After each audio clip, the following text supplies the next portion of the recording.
Planet TV, I'm Richard D. Hall. We've mentioned NASA on the show many times before, and I have even had email contact with Robert Manning, an engineer who is ostensibly the chief engineer on the Mars Curiosity program. He agreed to answer technical questions about the mission, but then ran away from my questions when it seemed he could not answer them, affirming the phrase that NASA stands for never a straight answer.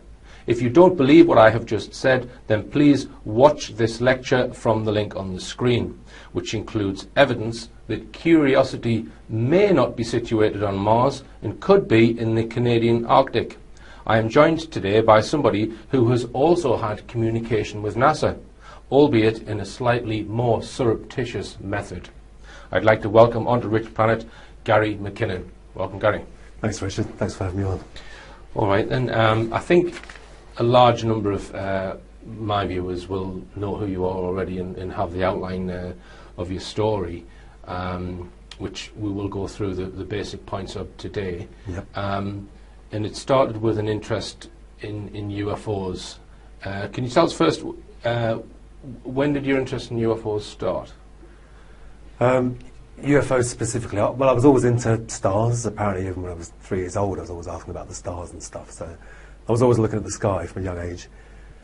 Your interest in UFOs goes back a long way, and I've not heard this on mainstream TV before, right back to the age of when you were 12. Yep. So tell us about that. My stepfather, because my parents split up when I was 6 and we moved out from Glasgow to London, my stepfather was an avid science fiction fan, so I suppose that's what really got me into all that sort of stuff. And yeah, science fiction, you get interested in aliens and UFOs, and the possibility of life in outer space and contact with other beings is probably one of the most exciting things we can imagine, you know. Mm-hmm. And so I then joined BUFORA, the British UFO Research Association, when I was about 12. It was a subscription-based thing, and you got a monthly newsletter, if I remember rightly. It was a long time ago now. Right, right. Mm. All right, so how did you find out about the Disclosure Project? Well, obviously, having an interest in UFOs, when the internet came to Britain in the mid-90s, an incredible resource for UFO information. And so after a while, you do stumble across the... Well, actually, I was already interested in just finding out stuff. But then, was it 2000 or 2001? 2001 was the conference. That's what really got me going, that conference. Right. To me, that was mind-blowing. All these high-level witnesses, you know. Right, because it wasn't widely publicised. No. So how did you know about it when it came about? I think someone else told me. Right. And they told me before the event took place. Mm-hmm. But I think I'm right in remembering at the time, they had some kind of broadcast failure as well. Right. So it didn't reach the sort of multicast internet audience that they hoped it would at the time. Okay. Yeah. So that was your inspiration to try and find out more, the Disclosure Project, or one of the pieces of inspiration. So I gather it was after the Disclosure Project conference that you got sort of caught red-handed with your computer-related activities. Yeah. Were you involved in computer-related activities before the Disclosure Project, or was that the... That was the instigator to right. having a look, right. if I could call it that. All right. So can you just tell us how you went about trying to find out information that you thought was being kept secret? Yep. One of the Disclosure Project witnesses is Donna Hare, and she was working at Johnson Space Center at NASA. She had secret clearance. She was a photographic sort of mission launch specialist. Mm-hmm. And she said that one day when she was working in Building 8, so she actually mentioned the building of Johnson Space Center, JSC, there was a colleague who was in another room, but they all had secret clearance, but they were on different projects. Mm-hmm. And she was in this chap's lab or room, whatever it is, and he said to her, "Come and take a look at this, you know, what do you think this might be?" And he showed her a picture of a large white disc, presumably a satellite photograph, above the Earth, but not very high above the Earth because there was a shadow on the trees, which Donna Hare didn't spot at first. And being a photographic expert, she said, "Well, is that a blob in the emulsion?" That's her first professional thought. And the guy said, "Blobs in the emulsion don't cast circular shadows." And she basically said that he told her his entire lab was to do with airbrushing out UFOs from high-res satellite imagery from NASA because they're so preponderant around the planet. Right, and did she give the name of the building that she was working in? Building 8. Building 8.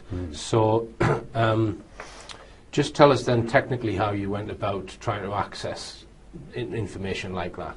Yeah. Well, I was already on Johnson Space Centre, you know, in terms of my illegal presence there, because they ran Windows. They were running something called NetBIOS over the internet. NetBIOS is an Office protocol, basically, for Windows. It's very insecure. There's no way you should be running that open to the internet, so it's very easy to get in. And so I just interrupt there, Gary. So you would need the IP address that's running the NetBIOS initially to try and request data from it, yeah? yeah, So how did you find the IP address of Building 8 or whatever system you were trying to access? Yeah. Well, you can. That's publicly available, is it? Oh yeah, there's online services where you can type in, you know, Johnson Space Centre, or the network name, which I think was jsc-nasa.gov, and they give you the whole IP block that they own. Right. And somewhat stupidly, NASA, just like the military and everyone else, wasn't using non-routable internet addresses, like which are safe for offices, because they're private, you know, what I mean. So this is what you call an internet-facing IP address on a desktop computer? Is that? Yeah, the desktop computers, the main servers. So there was no firewall at all? It's as if, so you could ping the computers in NASA on a desk from your own router? Yeah, some of them wouldn't ping, but I'd still probe them, just in case they didn't reply to pings, but they were still live machines. Right. So you gained access to a whole raft of computer systems within... Wow. Can I ask you, was it just NASA? Or oh no, they're all like this. I used that one single method to gain entry to the places I got into. Right, and are you allowed to say which other places you got into, or? Well, I'll say it was the Army, the Navy, and NASA, and the Pentagon. Right, right. And were they all on separate banks of IP addresses? Each of those that you've just mentioned. Oh yeah, completely separate blocks. Right. Yeah. So you knew whether you were trying to access NASA or Pentagon or Army, Navy. They're all in completely different IP ranges. Yeah, yeah. But once you're in there, it can get a bit confusing, because once you start exploring, there's attached networks, other networks, private networks, and in the end, you're not really sure where you are after a while. But right. All right. So it was quite comprehensive, the sort of amount of access that you had. And I've heard you say that there were other people there who also doing what you were doing. And would you say that you were one of the more prolific people doing that? Did you get an impression, or would you not be able to say? I can't say, because I don't know what they were doing, but I did a simple command, because when you're on there, at first I was using the command line interface, so it's just a black box. And but you do a command on Windows called netstat, and you can see all the other connections to the same machine. And then you can look up those IP addresses and think, well, God, they're from China, they're from Denmark, they're from Turkey. It's like the whole world was in these machines. And I knew that was wrong, because there's no way people from all over the world should be on NASA machines. So they must have all been unwelcome guests, like I was. Right. So what period of time from when you first accessed the first system to when you got arrested, what's the duration we're talking? Oh, like 18 months, 2 years. Right. All right. So did you have any feeling at the time that you might get collared for this at all? No, because I thought initially, when the security's so lax anyway, I thought, well, if it's that easy to get in, then they probably aren't monitoring properly. Right. So, right. All right. So let's talk about what you saw before we go on to then what happened with the arrest and everything. Yeah. How long was it before you saw anything of any sort of significance? Oh, a long time. Right. Months and months.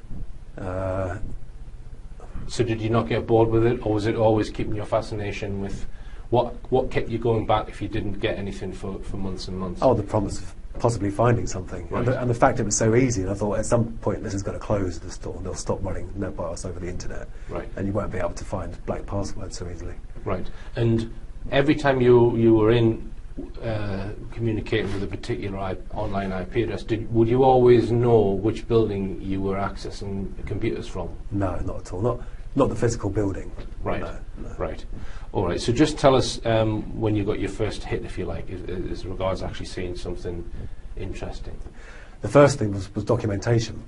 I used a program called LAN Search. I think that once you had control over the domain, because you'd get control of domain controllers, so you own the whole network, basically. And LandSearch could actually search all the files and folders on every machine. And obviously it's hard because things aren't going to be called secret UFO data.pdf, are they? So, but I'd scan and look for documents, etc., etc. And I found an Excel spreadsheet that was actually called, or at least in the heading of the column, it said non-terrestrial officers. And I was like, my bloody God, that's just non-terrestrial officers. Non-terrestrial officers with ranks and names, and then a separate sheet with tabs for material transfer between ships. And these were, I mean, I don't remember the names now. It's a long time ago. A lot of people give me a hard time for not remembering the names and stuff, but it was a long time ago. Right. But non-terrestrial officers thought, well, it must be, let's try and cut out all the possible conventional explanations first. I searched for that term. It was nowhere. It was nowhere at all. Now, if you search for the term, you only find links to me and stuff that I've said. Right, I see. So it wasn't a standard thing in the military at all. Right. So I took that to be, they must have a secret space-based... So the non-terrestrial officers, what, it couldn't be astronauts?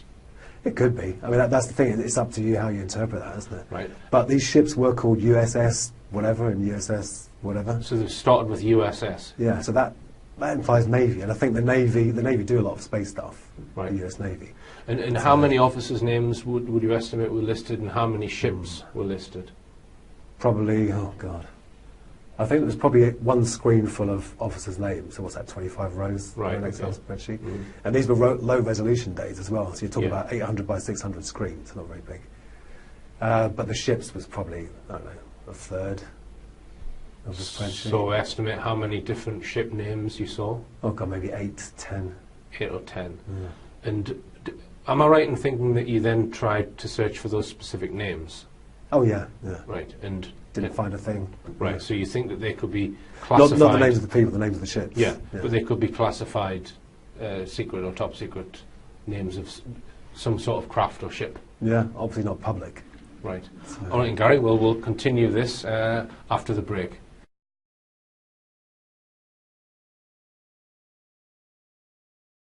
Welcome back. I'm talking to Gary McKinnon about when he accessed NASA computer systems and found some very interesting information on there.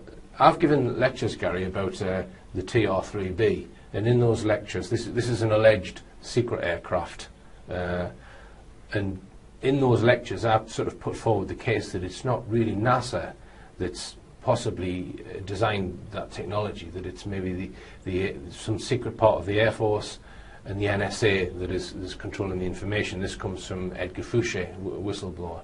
Right. And that NASA are, or at least publicly, predominantly put on display rockets. I don't think there's anything more advanced propulsion-wise than a rocket. So, what are your feelings on that? What do you the fact that you've been into a NASA establishment systems and you're finding non-terrestrial officers? So I'm putting the question: don't you think there would be somewhere else like the NSA? Well, the non-terrestrial officers, I think, was on a Navy system. Right. Did I say that earlier? I think I did. Oh, that wasn't in NASA? No, that was on a Navy system. Right, I see. If I remember rightly, I'm pretty sure. Yeah. Right, okay, so the non-terrestrial officers spreadsheet, that wasn't in a NASA building, you don't think? No. All right, that was in a Navy. Yeah. Right, okay.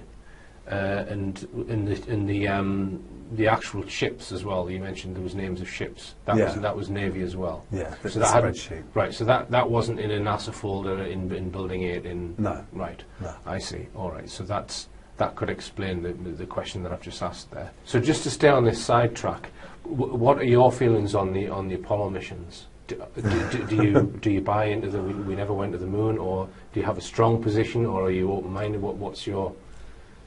I think when you think about things like the Van Allen belts and the radiation, and the film on the cameras, the battery on the module, there's a lot of solid scientific reasons why it was impossible with the technology back then. Right. All right. Well, even the computer power back then makes me slightly suspect. Right. All right. Well, you've answered that question. So you mentioned Donna Hare before, whose colleague was involved in airbrushing UFOs out of NASA images, and this allegedly took place in Building 8 at the Johnson Space Centre? That's right. Right. Yeah. So you accessed computer systems there. Tell me what you found. Because Donna Hare had said it was Building 8, when you're in the command line interface and you type in netstat, Windows has a function where when you list all the machines on the network, there's a comment field, and NASA had used the comment field for standard computer audit information that said this isn't building blah, that this is the serial number, etc., etc. So finding Building 8 was surprisingly easy, And so then I scanned that subnet, so I think it was only 255 machines on the subnet for Building 8.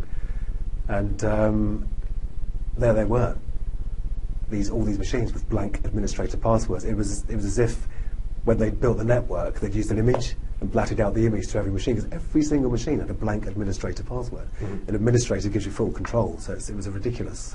In Building 8 at the Johnson Space Centre, I found out there were folders called raw and filtered, or processed and unprocessed, and these files were like 200 odd megabytes, 250 megabytes. They were in a proprietary NASA format, and this is in the days of 56k dial-up, so you couldn't download them in like 5 minutes. And I wanted to get on there, find out what I could, and get out quickly.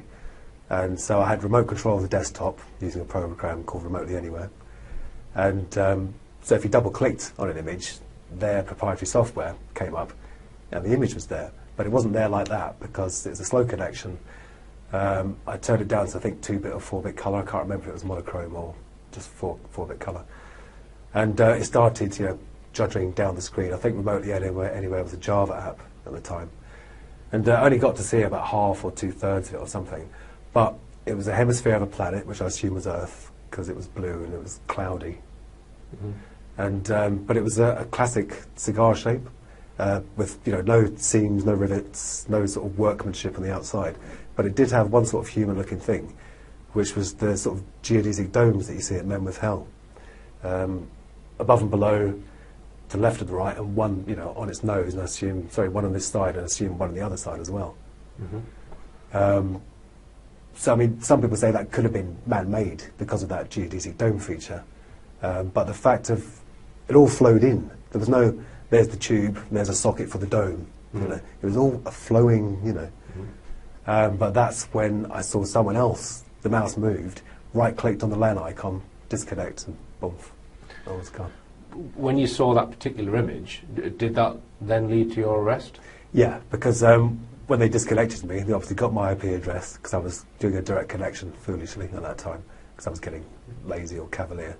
And it was NASA that contacted BT about the IP address. Then you get the client's address through the police, UK police. So that's what got me caught. Right. Yeah. So that then started. Well, how many years was the legal battle going on? Nearly 11 years, from March 2002 till October 2012. So the first you found out about it was you got a knock at the door. Yeah. So just explain what happened on that day. Crikey. I'd stopped doing the hacking, if you can call it that, blank password phishing.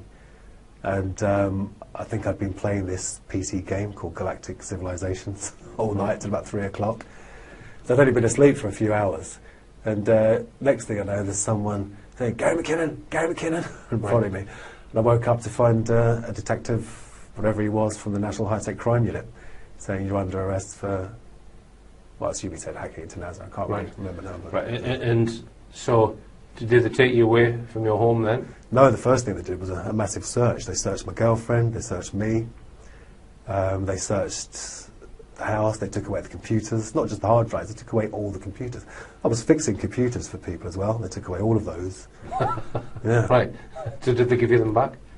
Oh yeah, after a long time. I got back my friends' machines and clients' machines that I was fixing. I got them back within a few months.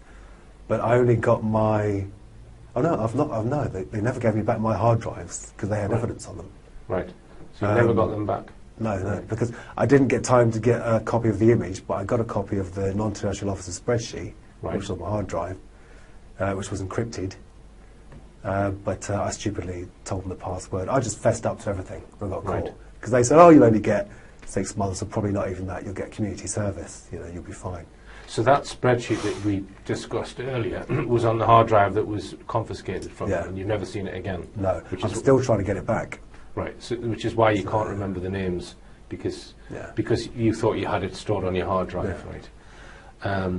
All right, so as you said, initially they said to you, oh, you'll get some community service or something like this. So why did that then turn into an extradition request and a threat for 60 or 70 years in prison? How did that progress from up the chain? Well, what happened, the NHTCU officers went to Washington, and when they came back from Washington, they'd obviously been extremely impressed by talking to the top brass over there, who'd obviously said, yes, it's a very serious case, he's a very dangerous man. Just like this is the Americans said this? Yeah. Right. Yeah. Well, I'm assuming, because the officers came back with a completely different attitude. No longer was it 6 months of community service, now it was a very serious thing. You know? Right, so they arrested you, they were quite okay with you, confiscated your stuff, then they went out to America to speak to whoever, and then they've come back with a completely different attitude. Yeah, and gave me a second interview. Right. And because I didn't have a lawyer present at my first interview, and I just admitted, because I knew it was all on the hard drive where it'd been, because I'd kept files and stuff, you know. So there was no point saying, no, I didn't do it. So I assumed I should have had a lawyer at first, and it might not have gone on for so long, who knows. But I had a lawyer at the second interview, and they were trying to get me on conspiracy, saying, oh, we saw some of your ICQ chat logs, and we think you may have been working with other people, which I wasn't. And I said, well, no. But I had chatted to people about what I was doing, but I didn't involve anyone else at all. Right. And it was then they started saying, well, it's very serious, you know, it could be a long jail term, the Americans, you know, really want you bad. There's a lot of pressure from Washington on, I don't know, Downing Street or whatever. And were they trying to twist it and say that you'd actually caused damage, even though you were just maintaining a silent presence? Well, this is the thing, there was, it wasn't until I actually saw the American charge sheet where they listed, you know, all the supposed damage. So I don't think the NHTCU mentioned damage to me at first, but they kept on calling it attacks and targets, and I said, can you please not use that language, because it wasn't an attack. I was in there and I was looking around, but I wasn't attacking, I wasn't vandalising, you know. But in order to get the extradition, do they not have to prove that you've done damage? Can they extradite you just based on the fact that you're looking at stuff? This is the thing, they don't need any proof. They just need the accusation, and they need to get your name and address right, and they can take you over there. Right. As it's happened to countless people since me. Right. So. Right. All right. The Americans have come down quite heavy-handed, saying they want you extradited, and the British authorities are going along with that initially. Is that right? Well, no, because the initial arrest was March 2002, and the full ratified extradition request didn't come through till 2005, because our laws. We didn't have this special UK-US extradition treaty in place. We were still going off the 1989 extradition treaty, which required good evidence for the accused offence. So we think they tactically waited. We think they may even have made this law, or certainly included my case in the formation of the law, because even some of the wording of the new treaty, and the spelling was American in this UK-US treaty. It was American spelling, ridiculous. So they waited until 2005, I think it was, to present it fully. And I'd got my first job in a few years, because I couldn't work in IT anymore, obviously, because everyone thought, oh, hands off for a while. And I got my forklift licence, was working in a warehouse, and I got a phone call from my lawyer at work, and she said, they want to extradite you, you're going to stand trial in America. And that just flabbergasted me, absolutely flabbergasted me. I had journalists coming around to the warehouse where I was working, my landlord threw me out of my flat. And already the first time I'd have been arrested, I lost a lot. I lost my long-term girlfriend and the place I was living in, and here it was happening all again. All right, and Gary, we'll continue this very fascinating discussion after this break.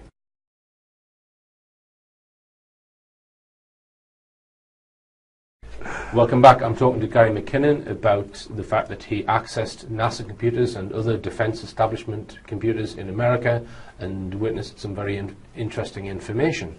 When did the mainstream media get hold of it for the very first time? 2002, the initial arrest. Right, so that was in the mainstream media? Yeah, there was a peak then. Right, and then another peak in 2005. Yeah. So it seems grossly unfair that they can pass a new agreement or treaty and apply it to something retrospectively, and that was in the wording of the treaty. This is retrospective as well. Right, but they still were attempting to do that. Now, here's another devil's advocate question then, Gary. wouldn't you think that they would try and keep it low key? So, in other words, say to the British intelligence equivalent, look, we want this kept out of the media, and I'm quite convinced that on issues like this, if they wanted it kept out of the media, they probably could keep it out of the media with D-notices if they wanted to. Yeah. So I asked the question, do you think it was deliberately made into a big mainstream media issue at the request of the Americans? Well, in America, there was no media. They were definitely keeping it quiet over there, or they just hadn't heard of it. Right. But there was almost zero coverage in America. Because here's another possibility, and again, I'm just exploring it as a possibility that they've looked at what you've seen, they've thought, okay, it's not massively damaging, so let's let it out into the media as a, not a diversion, but as a, look over here, we've got other stuff over there. Do you see what I mean? So yeah, well, no, you're right, because also you have to remember at that time, that was, you know, long before Anonymous and all that. That was the growth of hacking, big time, starting in the UK anyway. And it was the first time there was a sort of global awareness that this could be a problem. You know, people like this could be a problem. Mm-hmm. And so I think that there may have been the idea that, well, if we get this one guy and do a great big show trial and make sure everyone knows about it, that'll scare off every other possible person in the future. So yeah, it allows them to be more draconian with their legislation, maybe, by trumpeting one case and making an example of it, rather than making an example of you because you found something sensitive. Yeah. Well, there was one guy, a journalist I don't trust very much, because he never paid me for my interview in the end. I was on the dole, and he said, "Oh, I'll give you 200 quid, you tell me all about your story." Blah, blah, blah. I won't mention his name because it could be the Bell libel. But he said that he'd gone over there and interviewed the top brass, and they said that the main thing was embarrassment. But I don't actually believe that. I don't trust that journalist. But one journalist did say that. Right. And other than that, have you got had any other clues as to the reason? That's the only thing you've had? Yeah, as because to the real why they're upset over it. Yeah, I mean, very strangely, the UFOs weren't really mentioned very much in the media. I mean, I did end up being called the UFO hacker, which is good because the Americans were trying to get me called the 9/11 hacker, because it was, you know, they say before, during, and shortly after 9/11, he was hacking into our security, you know, as if I don't know, as if not that I had something to do with it, but as just to that emotional attachment. They use 9/11, even to this day, they use 9/11 to bring emotions out. And, Now, you've done quite a lot of media interviews, Gary. One of them was the Richard and Judy show. You were quite petrified to go on that show, I believe. I was terrified because Richard and Judy were a big thing back then, you know. And I really don't like being on camera, and you can tell I'm nervous even now after all these years. But I had to do it to raise awareness of the extradition treaty, its unfairness, and the fact that I didn't do any damage, and there's no way it should be such a huge thing. Right. No, one thing I picked up on that, because I watched it on YouTube the other day, is Richard Madeley said that your best friend, John Ronson, he made some reference to John Ronson. Yeah. So can you tell us, do you know John Ronson well? No, not at all. He did the first interview, I think, in The Guardian. Right. Yeah, I think that was the first interview. And John Ronson's style is a bit humorous. You know, he doesn't really take his subjects very seriously. He's condescending. Okay, yeah. In my opinion. No, he is. And he did actually put words into my mouth and then wrote them. You know, like when he was talking about the damage, I said, well, I know I didn't do any damage. He said, yeah, but maybe you pressed the wrong button. So I said, well, maybe, but I don't think so. But in the interview, he said, oh, yeah, and Gary said maybe he pressed the wrong button. So that angered me. So, no, we certainly weren't best friends. Right. But, so how many times did you meet him? Oh, once. Right. So on Richard and Judy, I think, I'll need to check this, but I think they described him as your best friend or a close friend. That does ring a bell. Even your staunchest defender, a guy called Mr. Ronson, who writes for The Guardian, John Ronson. I mean, he says that there's no way are you a threat to the American system or the American defence system, but you're just a computer nerd who went too far. That's what he says, and he's your best friend. Is that fair? Right, you say that. So that's really strange why they would say that, because if I was to say what I think of John Ronson now, it wouldn't get broadcast. Right. He's... Well, you can't say it. I can't say it. Well, thanks for clearing that up, Gary, that you were interviewed by John Ronson. Yeah. So that clears that up for me. So you've obviously had a lot of interaction between various officials at the Home Office and other organisations. Just tell me a bit about what you learned about the Home Office, Gary. What I learned about the Home Office was that I think the older crew in the Home Office have strong links with Washington, and they're very eager to please. But I think the younger, up-and-coming members are more, Britain is a sovereign nation, and we control what we do. Well, I think they like it to be that way. Some of them, not all of them. But I also found or heard that, and this is from a very reliable source, that officials from Washington are walking around the Home Office telling people what to do. Right. Which is just not on at all. It doesn't surprise me, that. And the BBC, you've also got opinions on the BBC? Yeah, I think they were quite unfriendly to me at first. Not because I did a few interviews with the BBC, and I don't think the individual producers, although I did have one fairly unfriendly interview, I can't remember her name now, but I think maybe the executive producers have an agenda to push and didn't like me at first, until they realised the tide was turning when the Daily Mail campaign started taking off, and then thought, well, this looks like this guy might win in the end, so now we'll start being more friendly. But I think if they had their way at first, I think they would have. So what do you think it was that changed then, that went from them absolutely wanting you extradited to then dropping the extradition request? What was the reason for that? Well, why did Theresa May? Because the request wasn't dropped, Theresa May just refused it. All right, she refused it. Okay. But my opinion of Theresa May is she's not making her own independent decisions. I would guess that Washington have told her to do that. That would be my hunch. Well, that it's not been an independent to America. I heard, again from reliable sources, that at one point there was a plane waiting for me, one of those special planes that go to Turkey and Jordan now and then. All right. And that Theresa May was going to give my extradition the go-ahead. But, because I think they do make individual decisions to a certain extent, right. But obviously they all have advisors. But I think the Home Secretary is a very, very special position, unless you're Alan Johnson, who was rubbish at his job, and he admitted that himself. He said, I'm just a hack politician. But I think in the end, it did seem to be the medical evidence that did swing her mind. She realised that it was a terrifying position for me. And I'd bought potassium chloride to kill myself rather than go on that plane and go over there. Right. So when you say the medical evidence, you were diagnosed with, is it Asperger's? Yeah, by the 5 top people in the land. Yeah. Right.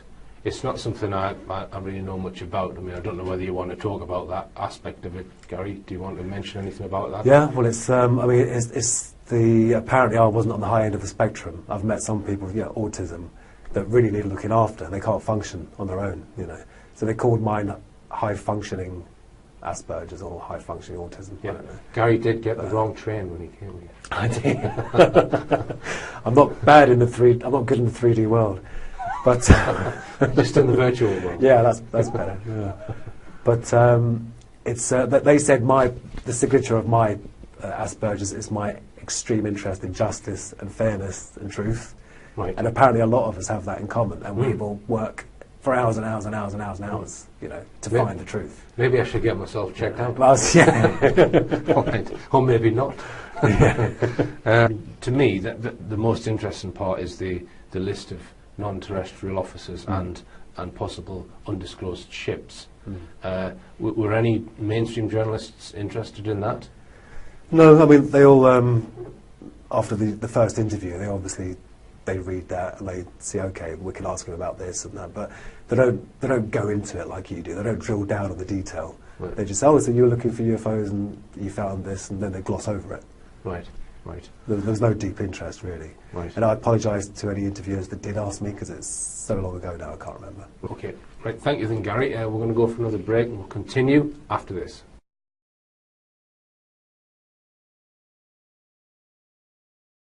Welcome back. I'm talking to Gary McKinnon. Now, in some of your media interviews, Gary, I've seen you talk about free energy, and I'm also very interested in that subject. And this is some people would term it over-unity technology, others perhaps perpetual motion machines is another word people might use, or energy from the vacuum. And this is a possible untapped source of energy which is locked within the vacuum or within space itself, that many people believe can be turned into usable energy.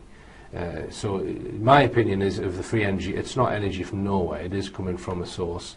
But you've looked at certain technologies and you've even built some of your own experiments. So can you just tell us about your interest in that subject? Yeah, I mean, I started off, like a lot of people, being interested in Bedini. And after looking at that for a while, I realised that was just the magnetic collapse, the inductive spike. There was no extra energy. So you don't think there's any extra energy in the Bedini motor? No, and I don't think Bedini's ever claimed there was. Right, all right. Yeah. Have you seen any of the videos where they've got two batteries, one which is being charged, and the other one is kicking the motor around? Yeah. And it seems to go for months or years, and it will charge the batteries as well. That's the claim. So it's getting energy from somewhere, allegedly. So you would refute that, yeah? Yeah, well, these people need to go to battery university. Using batteries to try and make accurate measurements of power in and power out is just nonsense. Yeah, I would agree that, yeah. So my thought on the Bedini motor has always been, why don't they just use capacitors? Yeah, then you've got an exact storage. For the input and output battery, instead they use capacitors instead. Why can't they redesign it with capacitors? Yeah. And then there would be no room for error. No, a nice capacitor bank, that maybe still the same as the 12-volt car battery. And then, but the one thing I did find that did seem to work was there's a guy called Thane Hines, Hines, and he constructed coils in such a way that the rise time lags behind the rotational movement. So normally you get lens effect, and the magnetic field you induce opposes the rotation. Whereas if you can make the rise time lag by the rotation, it actually aids it, because once it's risen, the magnet's past the coil and it pushes it around. And I did my own replication of his coil and got this effect to happen. And I'm no physicist, so I could be wrong, but it seems to violate the work energy principle, because when you attach a load to a generator that's made with these coils, the rotor speeds up and the input current goes down. Right. Which violates the work energy principle. But some people may say it may just be impedance matching, but I don't know, because it seemed to work over a fairly wide range. All right. And any other, because there are hundreds of alleged devices, aren't there? If you can find some thorium, then you can try a nuclear battery, if you like. Right. And then there's isotopic decay. It's not free energy, but it's extremely cheap, and there's no moving parts. Right. And you can have one of those in every home, and if people don't mind sitting on a potential nuclear explosion. Right. So, and what would be the legal ramifications of building something like that? Do you know? Have you looked at that? Funny you should ask that, because I watched a video the other day about a guy who was 15 in America, and he scraped off all the radium and the old glow-in-the-dark alarm clocks, and he got the stuff out of smoke detectors, which is radioactive, and some other stuff. And he ended up having the EPA, the Environmental Protection Agency, tearing down his shed and storing it in radioactive lead buckets or whatever. So I think it turns out there's no law that forbids individuals from experimenting with it, or there wasn't then, but there were for corporations. But I wouldn't even experiment with HHO gas, let alone nuclear power. So I'll stick to my magnets and coils, thanks. Right. And what's your feeling on where the energy is stored and how the mechanism is coming from the vacuum, as they say? Have you looked at the physics side of it? Yeah, I mean, they do say, there are these virtual particles popping in and out of existence, and there is this, sea of negative energy. But I'm not a physicist. I'm not highly advanced in maths. So there's a lot of it I'd like to understand, but can't unless I invest, 6 months getting my maths better. But even that wouldn't be free, because that is coming from somewhere, and for all we know, that could be affecting something somewhere else. We could be taking something from someone that lives somewhere else, for all we know. And if other dimensions exist, which there's no evidence of, you could be sucking something from another dimension, couldn't you? On a common sense level, magnets have a push, don't they? I mean, it looks like kinetic to us, And I think the reason they don't work in a normal setup is because of the balance. They always cancel each other out. I think if you can find a clever way of introducing an imbalance to the magnets, like through new metal shielding or something, then you may be able to get rotation without any electrical input. Yeah. So do you think this principle has been mastered and secretized, and they've got it in the secret space program or in other programs? Well, I mean, the bottom line is I don't know. But if you look at, Tom Bearden often quotes like Khrushchev and the Russians talking about their scalar electromagnetic weapons, and we know that the computing power the NSA had in the 60s was huge. So we may be being trickle-fed technology as it gets developed, and then they've got safe control of it. They've built the machines or the weapons or whatever they want to build from it, and then we get the trickle-down effect and all the consumer devices. Yeah. Now, one other thing that you've looked at, Gary, is images of Mars. So you've looked at Mars orbiters. I don't know if you've looked at lander images. Just tell us about that. Yeah, well, I believe they have landing probes there. I believe the rovers are on the surface of Mars. I haven't seen anything to make me think they're not. And unlike the lunar lander, the batteries in the rovers can withstand the environment they're in. Yeah. And I've had a question answered on the batteries and how they're kept warm, because there's nuclear device powering them, or at least to keep the batteries warm.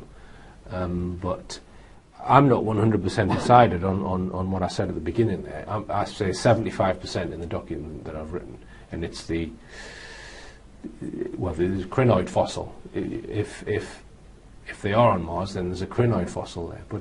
But carry on. Well, also, if they are on Mars, then there's an oil pipeline there. I found a thing. We should have got the photos, shouldn't we? We can put them up afterwards. Oh, you can email, if you email me the photographs, I'll put them on as you're talking about them. So an oil pipeline on Mars. Carry on. Well, hopefully it's not an oil pipeline. I hope they're not there already. My God, BP. But so it's a huge. I only look at TIFF images, Target image file format, because they're huge. You can zoom in, you can see loads of detail. I really don't like these people that say, "Oh, look, you can see a creature," and it's this blurry, fuzzy. There's too much of that. So I get these massive resolution files. I pour over every centimetre, and I zoomed into this thing, and it was a perfect cylinder. And you can see, because of the highlighting, that it is curved, and it is a cylinder, pipe shape, coming out. And then it has beveled edges on the end. It goes up into a sort of fan, into a Y shape, and out like that, with two holes, perfectly symmetrical through its vertical cross-section, perfectly symmetrical along its pipe cross-section.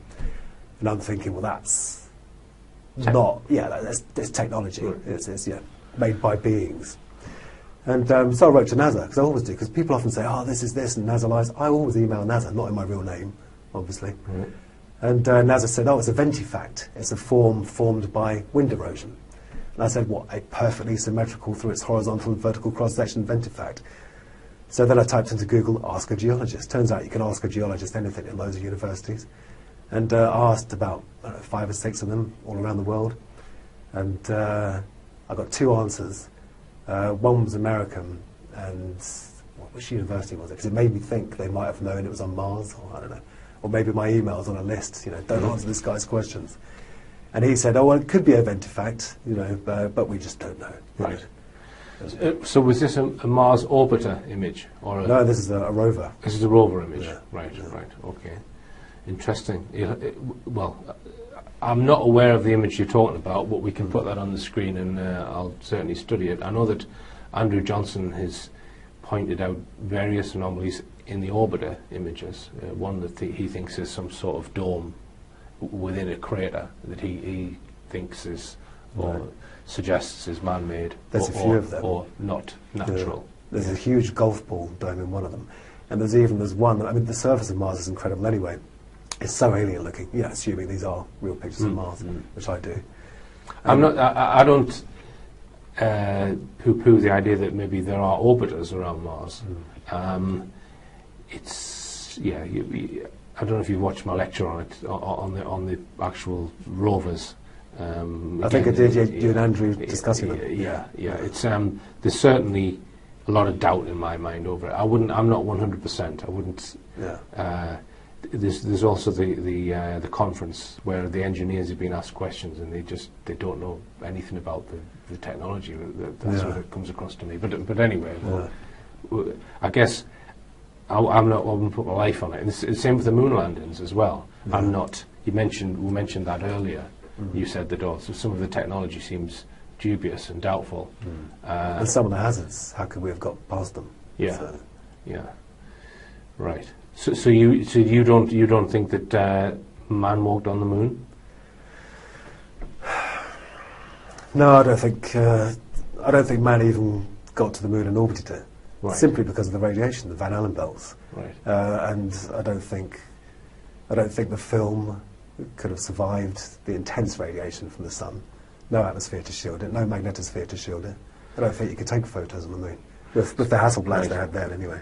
So assuming that the Apollo was a hoax, it means that you can't really trust anything coming out of NASA, does it? Well, the National Association of Space Actors. So you are going on filtered information, even when you're talking about these. Yeah. We're going on what they've given us, aren't we? Yeah. Not that I'm trying to poo-poo that there's a gas Oh pipeline yeah, no, but you're on right. Mars. It's a weird situation because I'm saying, assuming that these are real, I think those objects are man-made. So it's kind of topsy-turvy. All right, and Gary, it's been fascinating talking to you, and they have allowed you to start using computers again, and so you're working in the field of computers, and you're also self-employed, which is good news. Yeah, good to be working again. Now, the other thing that you're considering, or you've already embarked upon, is you're writing a book. Just tell us about that. Yeah, I've done about 4.5 chapters, and so it's about half finished. I should finish it by, I don't know, spring next year. But I did approach some major European publishers, but publishers have their own perception of the market, and they want me to write about, the darkness and the suicide and the despair, and it's really somewhere I don't want to revisit. Mm-hmm. So I'm hoping that writing about, the hacking. You want to write a nerdy book? I do. I want to write just what it was like to be, an average guy, and the typical nerd loves his sci-fi or her sci-fi and UFOs, and so I want to, like the nerd that went too far. Yeah, all right. Well, as I always say, the nerd shall inherit the earth, I think. But yeah, it's been fascinating listening to you, Gary, and thanks for coming all the way to South Wales. Thanks and for having me. It's been good luck with the book, and good luck with the business. Thank you. And I hope they leave you alone from now on. So do I, thank you. All right, and remember, believe none of what you hear and only half of what you see. I'm Richard D. Hall. Good night.